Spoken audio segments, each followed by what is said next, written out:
You want to raise your children respectfully, but at the same time, you want them to have boundaries. You want them to know their responsibilities.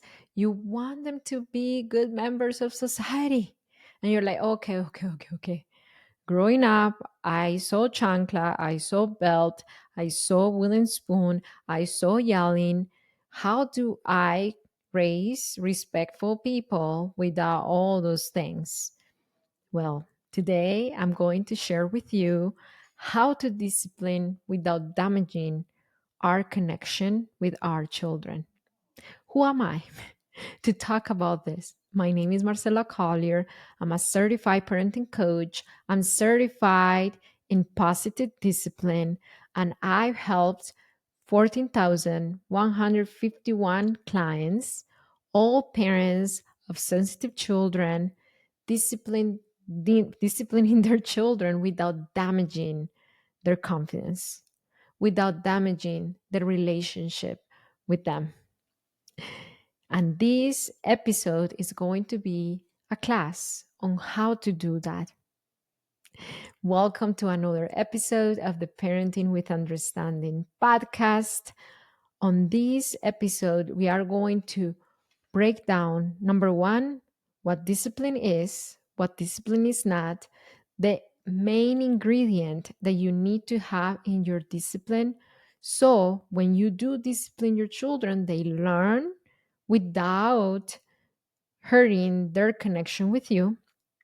And and then I'm going to give you a lot of practical daily things that I lived on to help you integrate and learn how to at the practical level discipline our children in a way that is effective without damaging their confidence.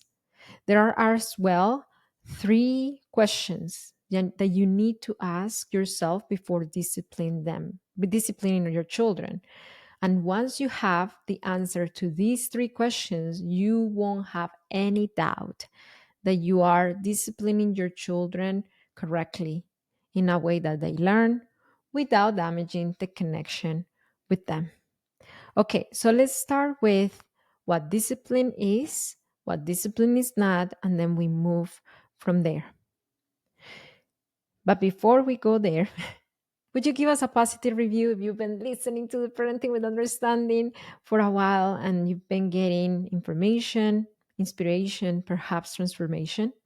Just open the description of this podcast episode and share with us, your positive review, hopefully 5 stars, and that will help us get to more parents. Okay, discipline is an act of love. And this could be the first aha moment for a lot of you. Let me know if it is for you. If you're watching from YouTube, let me know if you're wrestling with this idea that discipline and love can coexist, because they do. Actually, discipline is an act of love. According to Proverbs 13 and 24, I'm a Christian, so I'm going to give you a little scripture. The one who loves their children is careful to discipline them. That's what it says. The one who loves their children is careful to discipline them. Let me highlight the word careful. It doesn't say the one who loves their children discipline them is careful to discipline them. What is careful? According to the dictionary, careful means cautious, and it means keeping safe. So discipline needs to be thought out, a conscious effort, and it needs to be done in a way that keeps our children safe. Snapping and yelling out of frustration because I got angry and I cannot manage my emotions and control my impulses, that's not a careful discipline. It is not discipline at all. Discipline is a careful act. We think about it. We premeditate it. Yes. We plan it. And we do it in a way that our children are safe. So, a rule of thumb is if what I'm doing to discipline my children is cautious, is conscious, and it keeps my child safe or my child feels safe in it, then it is discipline. Congratulations, you are disciplining your children. Discipline comes from the Greek word to train, to guide, to teach. But to train in what? And to guide our children about on what? Well, to train in social emotional skills, to train in communication skills, and to train in long term long term habit forming long term habits. Those are three areas of discipline. If you are guiding your children in social emotional skills, in communication skills, and in forming long term healthy habits, you are disciplining your children. Are you disciplining your children? If yes, if you just found out that actually you are, say, yes, I do. Do it in the comments if you're watching from YouTube. The main ingredient of discipline is love. According to Gary Chapman, he is the author of the Five Love Languages of Children. Amazing book.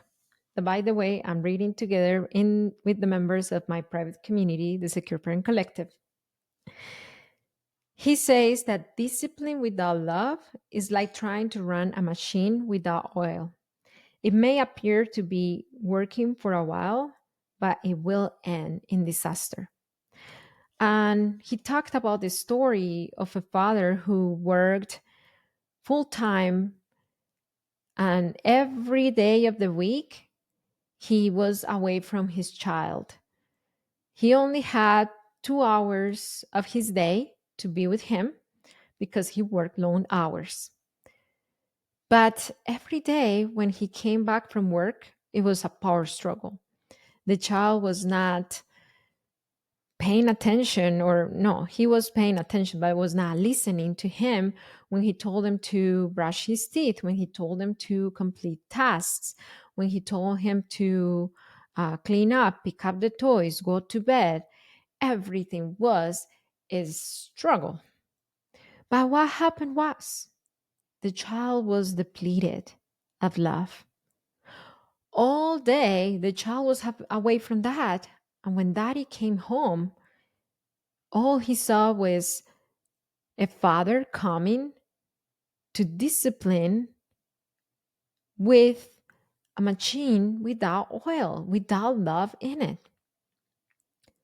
This child's love language was quality time. He was love depleted when the father came home. He was he was so desperate for quality time. But then dad was very busy trying to get the dinner ready and get him to take a shower and then finish the homework and getting the papers ready for the next day, getting him in bed, that he forgot to speak his child's love language. So the child's pushback and power struggles really stem from the deficiency in in the area of love. The child knew the father loved him, but he didn't feel love because he considers love quality time. Love without discipline without love is really, really hard. Is really, really hard.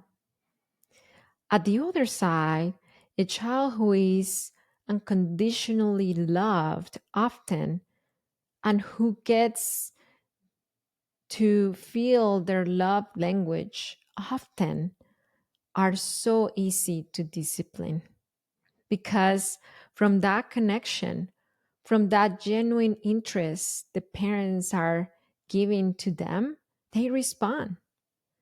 They won't care until you show that you care. They won't care until you show that you care. So the oil of discipline is love. Without that oil, discipline does not work. It does not sink in, and it turns into a power struggle.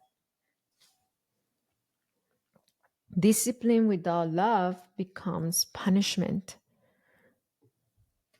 The goal with discipline is to train our children in long term habits, social emotional skills, and communication skills. But if they are done, if this training is done without love, it would not bear fruit because it will be met with resistance, with rebellion, and power struggles. When discipline attacks our children's love language, is not going to be a good day for our children or for us. Just imagine, just imagine corporal punishment on a child whose primary love language is physical touch. They would not be thinking about what they did and correcting their behavior. They would be feeling deeply unloved. Or let's talk about a child whose love language is acts of service, and we stop doing things for them because they're being so disrespectful all day. So they don't deserve my help, or they don't deserve me taking care of the things that they are normally see us doing for them. They're not going to connect it with I need to be more respectful. They're going to connect it with I'm unloved. Let's just talk about a child whose primary love language is words of affirmation. Imagine a child who feels love primarily through words of affirmation being shamed, yelled at, snapped at, guilt tripped. They're going to feel deeply unloved. Quality time. Just imagine a child whose primary love language is quality time being sent to a timeout, being removed that quality time because they are being taught a lesson. What is the lesson that they're really going to learn? That they're not loved. I never got a timeout growing up, thank God, because my love language is quality time. But if I would have been sent to my room and don't talk to me because you've been disrespectful all day, I don't want to see you, I would have felt so unloved. And I'm so glad I didn't receive that form of punishment. But I'm telling you this to to give you the message that love and discipline need to coexist. If discipline goes against your child's need for love, it's not discipline anymore. It's punishment. It is punishment. So let's talk about discipline. Let's talk about discipline. Again, discipline is to train, to teach. And when we discipline our children, we are thinking about how to do these three things. Now, I know that for a lot of you, and I say it because I talk to parents every single day. I tell my clients that I talk to them more than I talk to Brian, my husband, which is true. I talk to parents all day, all day long. And I know that a lot of you fall into snapping, yelling, consequencing, and then punishing, not because you believe that's the way to discipline your kids, but because you are so overstimulated or frustrated or just overwhelmed, angry, and you don't know how to manage all those emotions coming through.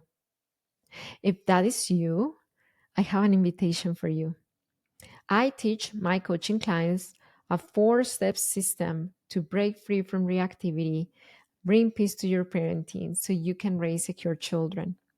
This 4-step system, you can access it right now for free in my free class, The 4 Steps to break free from reactivity, and raise your children with peace. And you can find this free class on my website, hicparenting.com.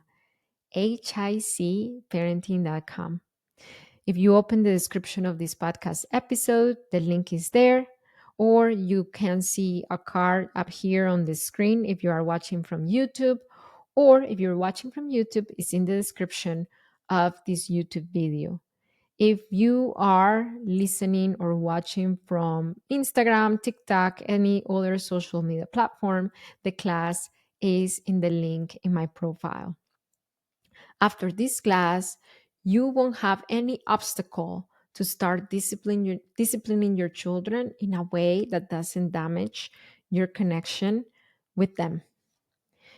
So, there are three questions that I promised you in the beginning that you need to ask yourself. And once you have the answer to these three questions, you would have no doubt that you are disciplining your children correctly. Take note if you are able to take note. If not, then pause as I say them. Go to your notes and write them down because they're this important. Okay, let me pass the page because I have it in my notes. Number one question: before you discipline your child, ask yourself this: what does my child need? Because it's not about stopping or eliminating the behavior, it's seeing why the behavior is happening and addressing the need. Once the need is addressed, the behavior does not have a leg to stand on. And most of the time, 9 times out of 10, is the need for love, for connection. Question number two: is this a physical thing? Is it that they're hungry, that they're tired, that they're overstimulated? Because if that's the question, if that's the answer, the way to discipline them is so easy. It's just meet the physical need and teach them to communicate their physical need without a tantrum, without the hitting, etc. And number third question: is this a skill deficiency? And if yes, what is this skill? What is this skill? Once you have the answer to these three questions, it will be so easy to discipline your children. You would know exactly how to discipline them. My brother, he is autistic, nonverbal, and he has Down syndrome. He is not deaf, so he can hear, but he cannot communicate with his words. So when he says hi, he goes and he hugs the person. That's the way that he says hi every single morning when he wakes up. He goes to the people in the house and he hugs them, and that's the way he says hi. My son is autistic and he's very verbal and he has high sensory needs. So just imagine when my brother came to visit us, he woke up and then he said hi to everybody with a hug, and he tried to hug my son. And my son doesn't like hugs. So my son responded with pushing him away. My mom responded to that right away. She went to me and then she said, "You see, David tried to hug Santi and Santi pushed them away." And that's when I knew that I needed to discipline them both. So remember, discipline is not making them bad, making them feel bad for what they did. It's teaching them a better way of solving their conflict. So what did I do? Simple. I answered those three questions. What does my child need? My child needs to set his boundary without pushing his uncle. Uncle David needed to learn an alternative way to say hi to Santi. Is this a physical problem? Yes. My brother has a need. He cannot communicate verbally, so he uses his body to communicate because he's nonverbal autistic. And my son, he's autistic as well, but he has high sensory needs. So hugs is off the table for him. So yes, there is a physical need there. Is this a skill deficiency? Absolutely yes. My son pushing uncle is a skill is skill deficient. He needs to learn an alternative way of saying his boundary without pushing. Same wise, Uncle David needs to learn an alternative way to say hi to everybody in a way that does not cross anybody's boundary.